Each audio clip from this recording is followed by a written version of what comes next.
অমরনাথ শাখার বিরুদ্ধে জোরদার আন্দোলন তৃণমূলের। বিজেপি বিধায়কের গ্রেপ্তারির দাবিতে সরব হয়েছে তৃণমূল কংগ্রেস। আপনারা জানেন যে বিজেপির ওন্দার বিধায়ক অমরনাথ শাখা তিনি মুখ্যমন্ত্রী মমতা বন্দ্যোপাধ্যায়কে কুরুচিকর মন্তব্য করেন এবং তারপর তাকে এফআইআর করা হয় তার নামে, এবং তারপর এবার তৃণমূল কংগ্রেস সরব হয়েছে এবং তার গ্রেপ্তারি চাইছে তৃণমূল, এমনটাই জানা যাচ্ছে। এই মুহূর্তে আরো বিস্তারিত জানবো। আমাদের সঙ্গে রয়েছেন আমাদের প্রতিনিধি স্বরূপ গঙ্গোপাধ্যায়। স্বরূপের সঙ্গে সরাসরি কথা বলবো। স্বরূপ, এই মুহূর্তে তৃণমূল কংগ্রেস সরব হয়েছে এই অমরনাথ শাখার গ্রেপ্তারি নিয়ে, কি পরিস্থিতি রয়েছে?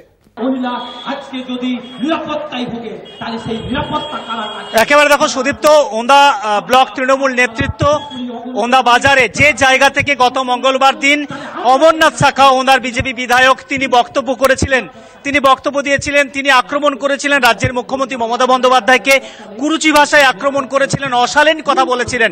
আর তারই প্রতিবাদে সরব হয়েছে তৃণমূল নেতৃত্ব।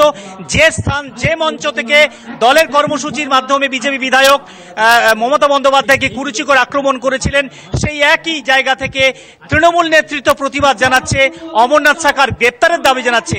এবং বুধবার দিন তৃণমূল নেতৃত্ব ওন্দা থানাতে অভিযোগ দায়ের করেন, এফআইআর দায়ের করেন। তার সাথে সাথে বিষ্ণুপুর সাংগঠনিক জেলার সমস্ত ব্লকে ব্লকে থানাতে অভিযোগ জানানো হয়। আমি একটু দেখাবো যে যে জায়গায় বিক্ষোভ চলছে এই মুহূর্তে, সেখানে কিন্তু জেলা তৃণমূল নেতৃত্ব এখানে এসে হাজির হয়েছেন। আমি দেখানোর চেষ্টা করছি, জেলা তৃণমূল নেতৃত্ব এখানে এসে হাজির হয়েছেন। বিষ্ণুপুর সাংগঠনিক জেলা তৃণমূল নেতৃত্বের যারা নেতৃত্ব তারা এখানে এসে হাজির হয়েছেন এবং হাজির হয়ে তারা প্রতিবাদ জানাচ্ছেন। এবং এই প্রতিবাদের মধ্য দিয়ে যেটা বোঝানোর চেষ্টা করছেন যে এখানে যে অমরনাথ শাখার যে কথা বলেছেন তারই মূলত প্রতিবাদ নিয়ে আজকের এই প্রতিবাদ কর্মসূচি। এখানে জেলা সভাপতি রয়েছেন, আমি একটু তার সাথে কথা বলার চেষ্টা করব যে আজকে আপনাদের এই প্রতিবাদ, কেন এই প্রতিবাদ? এই বক্তব্যটা হতে দিন। কেন এই প্রতিবাদ, কেন এই প্রতিবাদ? এটা অমরনাথ শাখা এখানের ওনার এমএলএ কুরুচিকর ভাবে আমাদের মাননীয় মুখ্যমন্ত্রী, সম্মানীয় মুখ্যমন্ত্রী, আমাদের মা মমতা ব্যানার্জিকে আক্রমণ করেছে, তার বিরুদ্ধে প্রতিবাদ জানানোর জন্য আজকে আমরা এখানে এসেছি। অমরনাথ শাখাকে অবিলম্বে গ্রেপ্তার করতে হবে, এই দাবি নিয়ে আমরা ওসির সাথে কথা বলবো।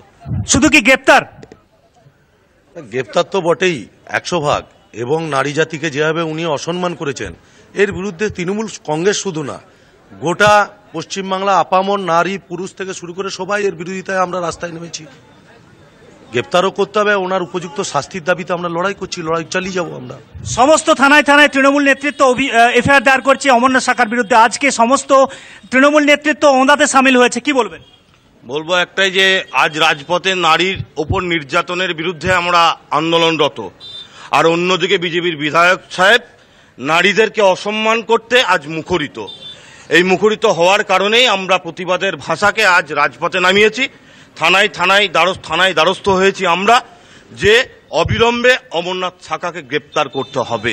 অর্থাৎ সুদীপ্ত, তুমি বুঝতেই পারছো তৃণমূলের যে আন্দোলন, সেই আন্দোলনের ক্রমশ আঁচ বাড়াচ্ছে তৃণমূল কংগ্রেস। তাদের যে আন্দোলন, সেই আন্দোলনকে আরো জোরদার করছে এবং এখানে অমরনাথ শাখাকে গ্রেপ্তারের দাবি জানাচ্ছে। দেখতেই পাচ্ছ দলের কর্মী সমর্থকরা যারা অত্যন্ত ক্ষোভে ফুঁসছেন, যারা অত্যন্ত তারাও বিক্ষোভ দেখাচ্ছেন, অবস্থান বিক্ষোভ করছেন।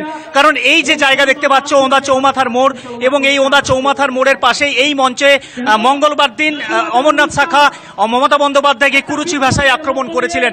আর এই জায়গা থেকে তৃণমূল কংগ্রেস প্রতিবাদ করছেন, তৃণমূল কংগ্রেস অমরনাথ শাখার গ্রেপ্তারের দাবি জানাচ্ছেন এবং তারা আন্দোলন চালিয়ে যাবেন, তারা আন্দোলন আরো জোরদার করবেন।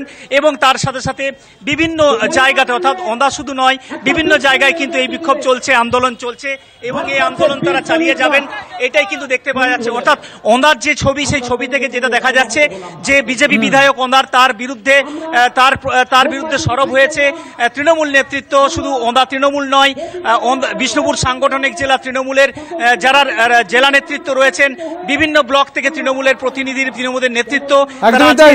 অনেক ধন্যবাদ। তুমি যেমনটা দেখালে যে তৃণমূল কংগ্রেস সরব